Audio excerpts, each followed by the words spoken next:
Assalamualaikum warahmatullahi wabarakatuh. Halo semua, perkenalkan kami dari kelompok 9 ingin mempraktekkan konseling individual berbasis lintas budaya. Selamat menyaksikan. Pose with the bands. Pose with the pose with the pose with the pose pose with the bands. Pose with the pose with the pose pose pose with the bands. Pose with the bands. Pose with the bands.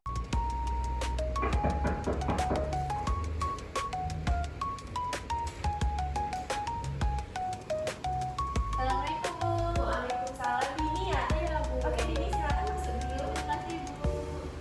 Silakan Nak, duduk dulu. Silakan duduk dulu di sini ya. Oke Dini, gimana kabarnya hari ini? Alhamdulillah baik Bu. Gimana tadi belajarnya di kelas? Lancar? Lancar Bu. Kenapa Dini diundang ke sini hari ini? Enggak Bu. Oke, jadi sebelumnya Ibu mendapat laporan dari wali kelas Dini bahwa akhir-akhir ini Dini terlihat murung. Apa benar Dini merasa seperti itu? Iya Bu. Nah, karena itu Ibu mengundang Dini ke sini hari ini untuk ikut yang namanya konseling individual bersama Ibu. Konseling individual itu apa Bu? Jadi konseling individual itu kita akan berdiskusi berdua bersama Ibu, di mana Dini nanti bisa menyampaikan apapun yang Dini rasakan, baik itu permasalahan ataupun hal-hal yang mengganggu Dini selama ini secara terbuka. Dan Dini tenang aja, yang Dini bicarakan sama Ibu di sini tidak akan kita bawa keluar dari ruangan ini. Kemudian kita akan mencari solusinya bersama-sama atas permasalahan yang sedang Dini alami. Kemudian juga Dini tenang aja karena semua hal yang Dini bicarakan bersama Ibu hari ini tidak akan mempengaruhi nilai-nilai Dini. Apakah Dini sudah paham? Paham Bu. Oke, Dini bersedia untuk ikut konseling individual bersama Ibu? Bersedia Bu. Kan Dini sudah bilang kalau Dini mengakui bahwa Dini memang merasa diri buruk. Nah, kira-kira ada apa ya dengan Dini? Kenapa Ibu lihat akhir-akhir ini senyum Dini hilang? Bahkan Dini menutup diri dari lingkungan Dini. Sebenarnya Bu, Dini tuh tidak ada masalah apa-apa Bu dengan teman. Cuma Dini nggak bisa berinteraksi sama mereka Bu. Terjadi kesalahpahaman terhadap komunikasi kami berdua gitu Bu. Jadi karena Dini ada kesalahpahaman dengan teman. Iya Bu. Kemudian kalau Ibu boleh tahu kesalahpahamannya seperti apa? Jadi gini Bu, Dini kan pindahan dari Natuna ke Riau kan Bu. Nah, kami itu ada perbedaan bahasa Bu, gaya berbicara. Gaya berbicara Dini kan halus gitu kan Bu. Nah, teman-teman Dini ini gaya bicara tuh agak meninggi dan menurut Dini itu agak kasar Bu bahasanya. Jadi perbedaan bahasa itu yang membuat Dini jadi salah paham sama mereka Bu. Begitupun sebaliknya dengan mereka Bu, mereka juga salah paham sama Dini. Dini kan biasanya manggil diri sendiri itu kami Bu, sedangkan mereka tuh panggil diri dia sendiri kalau tidak nama aku. Nah, sedangkan Dini tuh nggak biasa panggil aku gitu Bu. Jadi mereka salah paham sama Dini, mereka kira Dini tuh tidak sendiri gitu Bu. Oke, Ibu paham dari cerita Dini tadi. Jadi kesalahpahaman itu timbul karena perbedaan bahasa ya.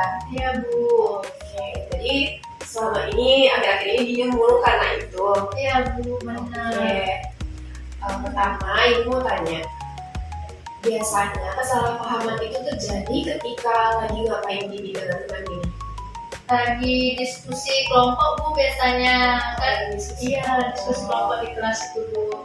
Terus Dini kasih pendapat lah kan. Nah ternyata pendapat Dini itu tidak dimengerti sama teman-teman Dini, dan teman-teman Dini menganggap Dini itu kayak bercanda gitu Bu kesannya. Sebenarnya tidak gitu Bu. Terus ketika teman-teman Dini mengungkapkan pendapatnya, Dini kira mereka tuh marah sama Dini karena nada bicaranya yang terlalu tinggi menurut Dini Bu. Jadi jadilah antara kesalahpahaman itu Bu. Begitu ya ceritanya. Kalau Ibu boleh tahu, sejak kapan Didi merasakan ada kesalahpahaman ketika berbicara dengan teman Didi tersebut? Sejak ini pindah di sini sebulan yang lalu, Bu. Oh iya, Didi juga anak baru ya di sini. Betul. Jadi kesalahpahaman dalam bahasa itu wajar banget, apalagi karena Didi juga baru di sini. Mungkin masih perlu penyesuaian juga antara Didi dengan teman-teman Didi. Nah, kemudian apa yang Didi rasakan saat terjadi kesalahpahaman itu? Yang Dini rasakan itu nggak enak hati, Bu. Kayak mereka tuh Dini nggak ada masalah apa-apa, tapi mereka marah sama Dini, Bu, gitu, Bu. Oke, Didi merasa padahal Didi nggak melakukan kesalahan apapun, tapi tiba-tiba mereka marah. Ya, Bu. Apakah Didi pernah bertanya ke teman Didi, mereka tuh beneran marah kah atau memang cara bahasanya saja yang seperti itu? Dini belum pernah bertanya, Bu, soalnya Dini orangnya kan agak sedikit baperan gitu, Bu, jadi takut mau tanya sama teman gitu, Bu. Oke, kemudian apakah Didi masih berteman baik dengan teman-teman Didi tadi atau mereka menjauhi Didi mungkin? Masih berteman baik, Bu, cuma Dininya aja yang sedikit mengurung diri, Bu, karena Dini takut dengan perkataan mereka, Bu, takut menyinggung diri Dini sendiri, seperti itu, Bu. Oke, jadi karena Didi menutup diri karena Didi menganggap mereka itu nadanya tinggi seperti marah-marah gitu ya. Iya, Bu. Apa itu wajar karena perbedaan budaya di mana tempat Didi tinggal dulu mungkin bicaranya lebih lembut, halus begitu ya. Sedangkan di daerah tempat Didi tinggal sekarang, terutama di sekolah kita ini, itu nada bicaranya seperti meninggi, suara yang besar seperti itu ya. Itu sangat wajar karena nggak semua nada bicara yang tinggi itu artinya marah. Bisa saja karena ya memang nada sehari-hari mereka seperti itu. Jadi apakah perlu Dini menjelaskan kembali, Bu, kepada mereka bagaimana gaya bahasa Dini kepada mereka, Bu? Ya, betul sekali Didi. Didi bisa katakan kepada mereka bahwa nada bicara Didi memang pelan. Mungkin bisa bilang seperti, maaf ya teman-teman, suara Didi memang sedikit pelan. Ketika teman-teman di sini berbicara dengan nada tinggi, Didi merasa kaget. Mungkin Didi bisa mengatakan seperti itu sehingga teman-teman Didi juga paham. Oh, boleh juga, Bu. Saya nggak kepikiran kemarin untuk ngomong seperti itu, Bu, karena saya sudah terlanjur takut sama mereka, Bu. Oke, nggak apa-apa, itu wajar. Nah, mulai hari ini Didi mungkin bisa coba untuk mengatakan apa yang Didi rasakan ke teman-teman Didi sehingga nantinya tidak terjadi kesalahpahaman lagi. Didi siap untuk menyampaikan pendapat Didi kepada mereka. Siap, Bu, saya tidak akan mengurung diri lagi dan saya akan menjelaskan kepada mereka bahwasanya hal yang saya alami itu hanya kesalahpahaman saja, Bu. Bagus sekali Didi. Nah, kira-kira ada lagi yang mau Didi sampaikan sama Ibu? Nggak ada, Bu. Nggak ada. Didi udah merasa lega. Alhamdulillah, kami udah merasa lega, Bu. Kami mengucapkan terima kasih kepada Ibu yang udah mau mendengarkan kami bercerita, Bu. Kami maksud Didi?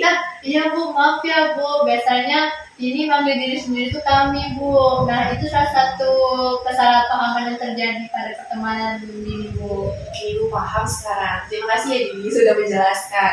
Nah, nanti Didi bisa loh menerapkan itu juga ke teman-teman Didi biar tidak terjadi kesalahpahaman lagi. Iya, Bu. Maaf ya, Ibu. Tadi bikin Ibu bingung jadinya, Bu. Tidak apa-apa, nggak masalah. Wajar kok, wajar banget. Apalagi ini juga baru sebulan di sini. Iya, Bu. Oke, semoga habis ini Didi juga bisa menerapkan yang tadi ke teman-teman Didi sehingga tidak terjadi kesalahpahaman lagi. Nah, karena udah selesai ya permasalahan Didi, nanti mungkin kalau Didi punya permasalahan lagi, Didi bisa banget datang ke Ibu. Silahkan kapan saja Ibu ready di sini untuk melakukan konseling individual lagi. Oke, Ibu. Terima kasih banyak ya, Ibu. Sama-sama Didi, dengan senang hati Ibu akan melayani Didi. Jam istirahat ya, Didi udah istirahat belum? Belum Bu, tadi kan jam kos, jadi Dini langsung ke ruang BK aja Bu. Oke, sekarang istirahat ya, masih ada 15 menit untuk Dini makan. Terima kasih ya Adini sudah datang kemari dan mau bercerita sama Ibu. Ibu janji permasalahan Dini dan apapun yang disampaikan di sini hanya ada sama Ibu dan tidak akan Ibu bawa keluar. Terima kasih ya Dini. Terima kasih juga ya Ibu sudah mau mendengarkan cerita Dini. Sama-sama dengan senang hati ini. Oke, kita tutup ya sesi konseling kita. Baik Ibu, kalau begitu Dini permisi dulu ya Bu. Oke, silakan Dini. Ya, Assalamualaikum. Waalaikumsalam.